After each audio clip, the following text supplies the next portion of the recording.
Hi everyone, welcome back to another video from Tech for Gamers. In this tutorial, we are going to be learning how to log into Clash Royale without Supercell ID. If you don't want to use a Supercell ID to log into Clash Royale, then follow through the steps. First of all, go ahead and launch open your Clash Royale application on your device, and soon after you do that, you'll end up in this page.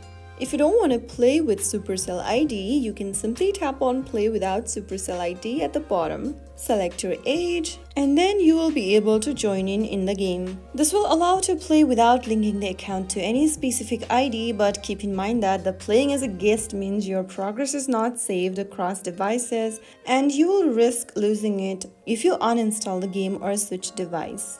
So it's best to log in with your Supercell ID and enjoy Clash Royale, but if you want to play without logging in, this is one of the options you can choose.